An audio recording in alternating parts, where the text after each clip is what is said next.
Uncle నమస్తే. ఎలా ఉంది అంటే ప్రభుత్వం మారి అంటే 4 నెలలు అవుతుంది కదా, మీకు ఎలా అనిపిస్తుంది ప్రభుత్వం పట్ల? అంటే ప్రభుత్వం మారి 4 నెలలు అవ్వచ్చు, కరెక్ట్ కాదనట్లేదు. ఈయన అనుకున్న ఏవి కూడా మొన్న అన్నాడు 50,000 ఫంక్షన్ ఇస్తాను. ఇది 4 నెలల వరకు ఏం లేదు కదా, నోటిఫికేషన్ రాలేదు. యూట్యూబ్ లో అట్లా చూస్తే మీకు అప్లికేషన్స్ డౌన్లోడ్ చేసుకోండి చెప్తున్నారు. సో మనం వెళ్ళి సచివాలయంకి వెళ్ళి అడిగితే సచివాలయంలో వాలంటీర్ అన్నాడు లేడు. వాలంటీర్ సెక్రటరీల ద్వారా ఈయన ఉద్యోగం చేయిస్తుంటారు. ఒకటి. రెండోది ఏంటంటే ఈ ఆటో వాళ్ళకి 10,000 వేసి కూడా జగన్ ఉన్నాం. వాళ్ళు కనీసం పర్మిట్ ఇన్సూరెన్స్ కట్టుకుంటేవారు. ఆటో వాడికి జీవనోపాధి ఎలా ఉందంటే రోడ్డు మీద ఓబర్లు ఎక్కువైపోయి, ఆ ఓబర్ల గురించి వాళ్ళకి ఓవర్ ఉండొచ్చు, ఆటో వాడికి ఓబర్ ఐటమ్మా. ఆటో వాడు ఇంటి దగ్గర ఆటో వాడు వెళ్ళిపోతున్నాడు, దగ్గరికి వెళ్ళిపోయి తీసుకెళ్ళిపోతున్నాడు. ఇక్కడ స్టాండ్ లో ఉన్నట్టు ఉంటున్నాడు. వాటి గురించి యూనియన్ కానీ ఆటో యూనియన్ కానీ మీకు ప్రభుత్వం కానీ దాని గురించి ఏం పట్టించారు అంటే ఊబర్లు ర్యాపిడోలు ఎప్పటి నుంచి కింద ప్రభుత్వంలో కూడా ఉన్నాయి కదా? ఉన్నాయమ్మా. అప్పటికి ఏదంటే 10,000 వేసేవారు ఆటో వాళ్ళకి. అది ఇన్సూరెన్స్ పర్మిట్ లేకపోతే ఏమో బతికించుకునేవారు, బ్రేక్ అని అవి చేసుకునేవారు. వాళ్ళ జీవనోపాధి అలా గడిపేవారు. ఈయన వచ్చిన కానీ చేయడానికి అంటే 10 మందిని ఎక్కించకూడదు, 6 ఎక్కించకూడదు, 3 ఎక్కించి స్కూల్ పిల్లలు ఏం తిప్పుతారమ్మా, తిప్పలేరు. సో నెక్స్ట్ ఏంటంటే ఈ రేషన్ డిపో రేషన్ ఒకటి చాలా పెద్ద మనోహర్ గారికి మేలు పెడదాం అనుకున్నాం. తాడి మనోహర్ కుమార్ ఉన్నారు కదా, జనసేన పార్టీ పౌరసార మినిస్టర్, ఆయనకి మేలు పెడదాం చూస్తాం. సో ఏంటంటే అది కూడా రేషన్ ఈ రోజు వరకు బండాల. అంటే ఆటో డ్రైవర్లు ఇప్పుడు ఎక్కువగా విమర్శలు చేస్తుంది ఏంటంటే ఎక్కడ పడితే అక్కడ బిల్ వేసేస్తున్నారు. చెప్తాను మీ అధికార తల్లి డ్రెస్ అంటే ఒకడు అదే పని మీద ఉండరమ్మా. ఇప్పుడు నేను ఒక 20 కిలోమీటర్ దూరం నుంచి వస్తున్నాను. నా ఇల్లు ప్రాపర్ అయితే 10 మినిటే, కానీ ఇక్కడ వైన్ షాపులు బార్లే ఉన్నాయని చెప్పి పిల్లలు పాడెక్కుతామని చెప్పేసి మేము ఒక 20 కిలోమీటర్ దూరంలో వెళ్తాం. అక్కడ నుంచి వచ్చిన తర్వాత ఇక్కడ చావు పుట్టుగా ఏదో ఉంటుంది. వీళ్ళు తీసే లోపల మేము సెట్ వేసుకున్న లోపల ఫోటో తీస్తున్నారు. ఆ ఫోటోకి ఎంత తీస్తుండ్రో ఏం చేస్తుండ్రో అనేది ఏమీ అర్థం అట్లా. పవన్ కళ్యాణ్ గారి గురించి మీరు ఏమంటారు?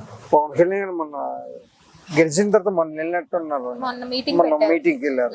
ఆయన ఎకరాల మీద ఎక్కడ అంటే ఒకటి లాండ్ ఆర్డర్ గురించి ఆయన్ని కాదమ్మ ప్రశ్నించింది. వనితా గారు అనేది ఒక నామినేట్ పోస్ట్ ఇచ్చారు ఆమెకి. లాండ్ ఆర్డర్ గురించి తనకి ఏమి తెలుసమ్మా నాకు అర్థం కట్ట. డిఎస్పీ ఎందుకు, సిఏ ఎందుకు, ఎస్ఐ ఎందుకు, ఏఎస్పీలు ఎందుకు, వీళ్ళందరూ ఎందుకు, ఎస్పీ ఎందుకు, వీళ్ళందరూ ఎందుకు? ఆవిడ ఏదో మాట్లాడితే ఆవిడకి ఏదో కౌంటర్ ఇచ్చారు. వీళ్ళు కాకుండా అడ్మినిస్ట్రేషన్ ఎవరంటే చంద్రబాబు నాయుడు మరి చీఫ్ మినిస్టర్, ఆయనతో కన్సల్ట్ చేశారు. మొన్న ఎక్కడికి వెళ్ళి పిఠాపురం వెళ్ళి ఆయన ఏదో 3 ఎకరాలు 4 ఎకరాలు కొన్నారంట ముందు, మళ్ళీ మన 4 ఎన్ని ఎకరాలు కొన్నారంట. ఆయన యూజ్ కానీ ప్రజలకు యూజ్. కాకపోతే వీళ్ళందరూ మోర్ దెన్ బెటర్ ఏంటంటే పవన్ కళ్యాణ్ కూడా వచ్చేటప్పటికి ఏమైందంటే లోకల్ నాయకులు ఎలా చేస్తున్నారంటే ఏం సమస్య మీద వెళ్ళామనుకున్నా అది అవ్వదు. కనీసం సమస్య వచ్చింది మీరు చెప్పుకొని మీరు మీడియా మీ ద్వారా నేను చెప్పుకోవచ్చు ఏంటంటే ఇక్కడ ల్యాండ్స్ ఉన్నాయమ్మా, రాణి గారి ల్యాండ్స్. అది జీవో ఇష్యూ చేస్తారంటారు. జీవో ఇష్యూ చేస్తే కొంతమంది డిసిజన్ చేసుకొని డివిజన్లో పెట్టారు. దాని గురించి అడిగితే డిఆర్కి అసలు డిఆర్ అన్నాడు. అసలు డిఆర్ అంటే డిస్ట్రిక్ట్ రిజిస్టర్ అన్నమాట. సబ్ రిజిస్టర్లకు అంత పెద్ద ఆయన ఏమన్నా అడుగుతానంటాడు. ఏంటి నాకు ఇప్పుడు ఈ సమస్యలన్నీ కూడా పూర్వ ప్రభుత్వంలో కూడా ఇలానే ఉన్నాయి. అప్పుడు సిస్టమాటిక్ వెళ్ళిందంటారా? ఇప్పుడు లాస్ట్ టైం జగన్ అన్న ఏం చేశారంటే ఈ రాణి గారి భూములని చెప్తాన్నిటికి సర్వే సర్టిఫికేట్ తెచ్చుకున్నాను. కొంతమంది తెచ్చుకుంటే కొంతమందికి అయిపోతున్నాయి, కొంతమందికి పెండింగ్ లో పెట్టారు. సర్వే సర్టిఫికేట్ ఇచ్చారు. జగన్ అదొకటి మంచి పని చేశాడు రాణి గారి భూముల విషయంలో. అదొకటి మంచి చేశాడు. ఆయన చేసుకున్నదల్లా వీళ్ళు కట్లో కలిసిపోనమ్మా. ఈ రోజు చెప్తున్నాం, ఆయన చేసుకున్నదల్లా ఏం చేసుకున్నారంటే డబ్బులు పంచడం నేర్పించాడు. అది చాలా మైనస్. చాకలికి ఎందుకమ్మా 15 రూపాయలు తీసుకుంటున్నారు జతకి, బొగ్గులు 2 రూపాయలు బొగ్గులు అయితే అయిపోతాయి. అలాగా సమస్యలు అయితే బోల్డ్ ఉన్నా తల్లి. ప్రభుత్వం గురించి మీరు సాటిస్ఫై అవ్వట్లేదు? నాకైతే సాటిస్ఫై. పేదోడికి ఏం జరగట్లేదు తల్లి. 150 రూపాయలు అయిపోయింది ఫ్రీడమ్ ఆయిల్. ఆయన ఉన్నప్పుడు 110 రూపాయలే. 110 ఆయన ఉన్నప్పుడు చాలు. ఎవరు జగన్ ఉన్నప్పుడు అది జగన్ ఎందుకు మేము విరుద్ధంగా మేము చేసామంటే ఈరోజు నువ్వు అలా పంచుకొని వెళ్ళిపోతే రాష్ట్రాలు అమ్మేయాల.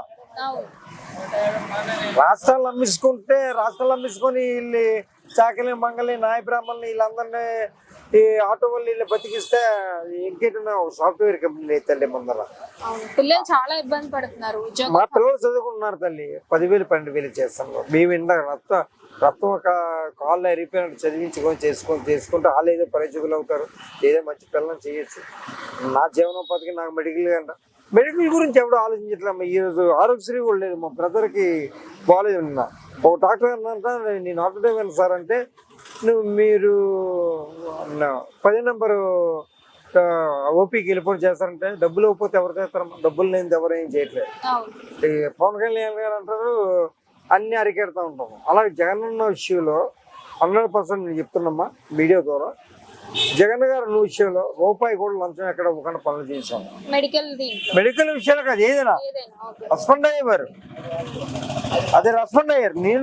నేను వైసీపీలో 8 ఏళ్ళు కష్టపడ్డాను తల్లి, నేను వైసీపీలో చేశాను. కానీ అయితే ఒకటి ఆయన ఏంటంటే గతంలో ఆయన ఏం చేశారంటే విజయసాయి రెడ్డి గారు వీళ్ళు పెద్ద ఉన్నారు కదా, అదే మన ఏయు ప్రొఫెసర్ వీసీకి ఇచ్చారు. వాళ్ళు పెద్ద రకాలు చేశారు. ప్రభుత్వం పోవడం కారణం అది. లేదంటే 100% మంచి ప్రభుత్వం ఏదంటే అదే. Thank you sir. Thank you. Hit TV app ని డౌన్లోడ్ చేసుకోండి. ఇందులో short news, live news, entertainment movies అన్ని అవైలబుల్ గా ఉన్నాయి. Please download Hit TV app. Hit TV app. Hit TV యాప్ని ఫ్రీగా డౌన్లోడ్ చేసుకోండి.